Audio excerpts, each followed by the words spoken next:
What's up, everybody? Welcome to the Unknown Coatings channel. My name is Sean. If you are new to the channel, this is basically just a channel that tries to bring people into the world of powder coating with tutorials, how-tos, tips, tricks, all those things. So, doing a set of faces today that another local powder coater had done.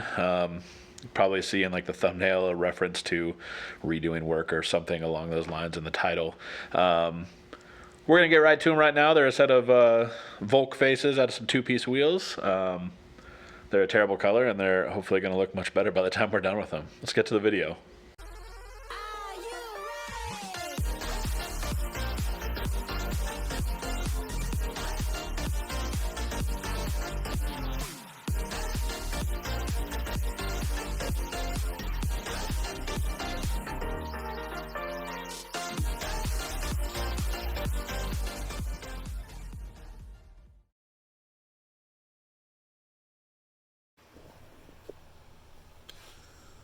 Alright guys, so I know we made videos in the past about fixing other coaters' work, but I just kind of wanted to go over these because this is kind of the same issue.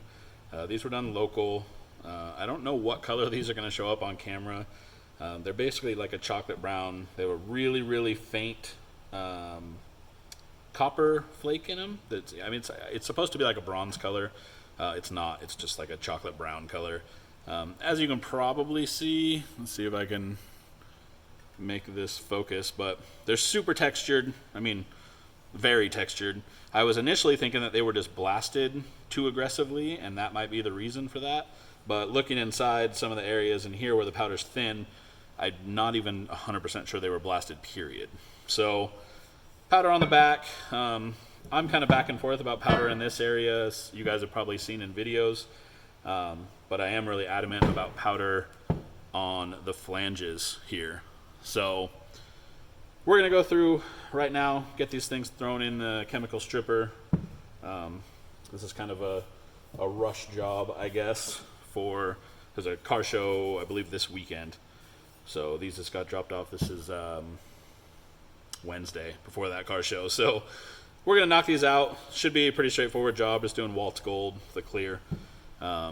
But I mean, the texture on these is crazy. I'm not even sure how to get that much texture. The color on these is like an architectural type bronze.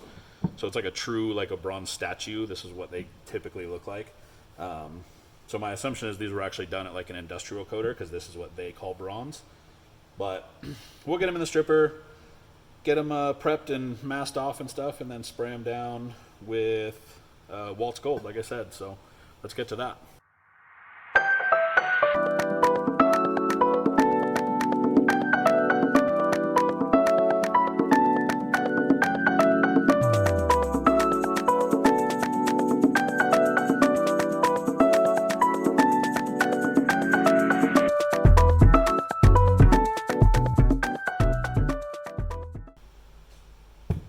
Alright, so got these faces out of the chemical stripper, neutralized, sort of rinsed off.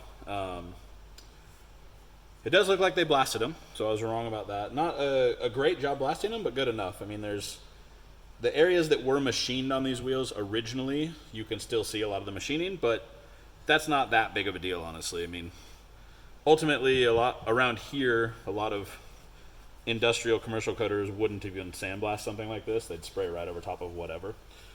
So we're going to get these in to sandblasting. That'll be the next step. And after that, I mean, I guess I'm going to outgas them.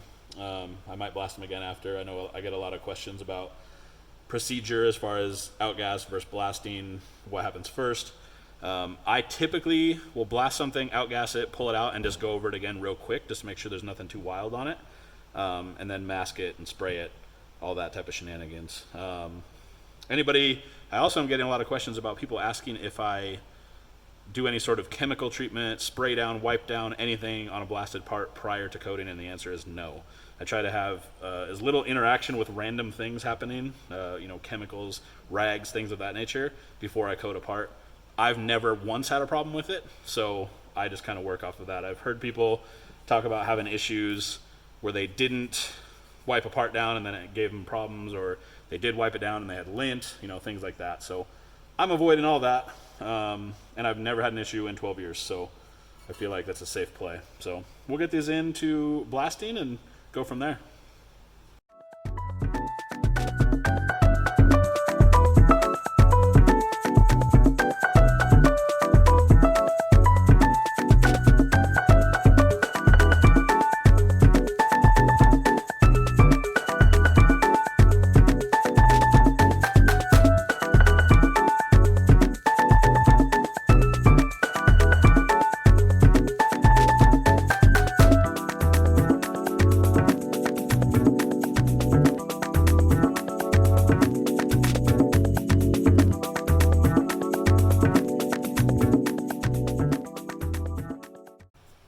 Got these things all stripped, blasted.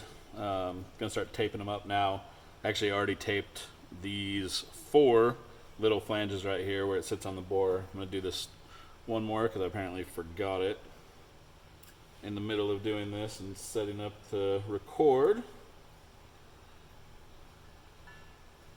Once again, I know that I've covered this 1,000 times, but I get asked constantly.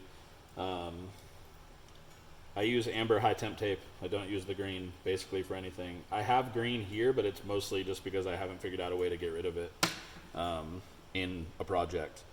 The amber high temp tape I get is just from Amazon. It's not any particular brand or anything like that. It's just, I search amber high temp tape on Amazon and I look for the size that I need. So, I'm gonna mount, or do the mounting pad here. Get this thing all jazzed up. And then we'll be throwing some gold on these. This has already been outgassed and reblasted. These ones actually had a bunch of stuff come out of them in outgassing. These are a cast face. I mean, despite being this is a Volk wheel. These are just a cast face that mounts in a forged barrel. So you're more likely to get bleed out, like outgassing is more likely to happen on a cast part than a forged part. Forged parts basically don't happen. I will still outgas forged stuff just because if I put it in chemical stripper, I just don't want it to have soaked up anything. But let's go squeegee all this. I'll start spraying this so we can get these in the oven here.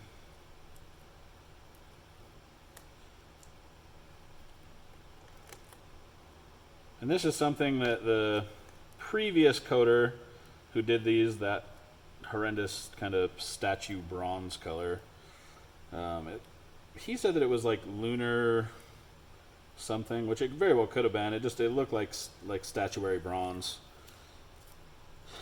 That particular coater didn't mask anything, didn't mask the back pad, the flanges. Ultimately, as you saw, did a pretty terrible job coating, actually. Very heavy on the powder, a lot of texture to it. It was supposed to look much different, according to the guy who brought me these faces. And now they're going to look much different, because we're doing these in gold, so we're doing these in, I want to say it's waltz gold. Should be waltz gold. And then I always recommend cutting these all out. Just no reason to not cut these out.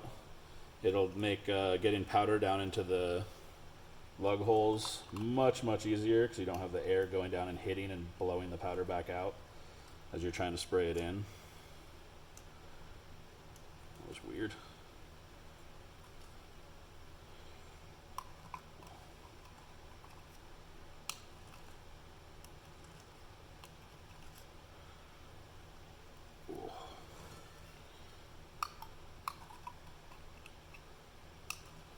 And I'm going to show you guys the way that I prefer to hang faces, just so you don't have hook marks at all, or you don't have anything visible.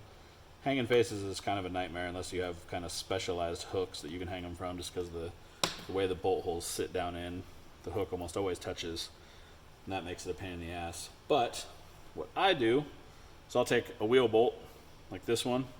I don't know what these are out of. I think these are out of an old locksmith's bolt. This is a 7 mil. Doesn't really matter. You just want something that will go through this hole, and I put a washer on it, and then a nut on the back side. And that way the only thing that is going to be touching on his face is exactly where a bolt goes. So a bolt's going to cover that exposed spot. And then I put the washer on just so that a hook hangs on it a little better. The hook just has less chance of falling off because now you have a washer holding on to it there. All right, the Waltz Gold loaded up here. Start throwing powder at this thing.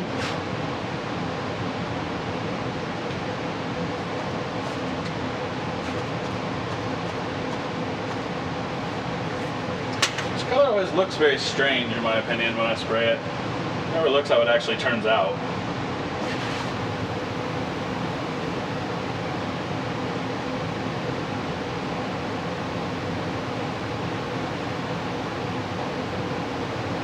We're running like 45 kV, it's around 6 psi. The hopper here, all the way around.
Figured I'd show you guys these real quick. This is the area where that bolt was that we were hanging the wheel from, and as you can see, the only area that's bare now is going to be covered by a bolt head. So when you drop the bolt back in here, you won't see any of that. So that's why I choose to use that method rather than put a hook up through the hole like this, because it always ends up touching right there. So we'll take a look at these wheels and get these things packaged up. Sweet, just like that, another video done, guys. If you get a chance, make sure you hit the subscribe button, turn on all notifications, hit that like button. Definitely puts our videos up in front of more people. If you are looking for more powder coating content, the UKC Army group on Facebook, which is linked down in the description of this video, make sure you join that. It's a ton of helpful people in there, you know, beginners and people that have been doing this probably as long as I have. So 12 years, too long. So jump in there if you want to, you know, learn more, or you have questions, or you just want to see more cool powder coat work. And we'll see you in the next video. By now you should have at least known. It's funny, I'm mad famous for being unknown.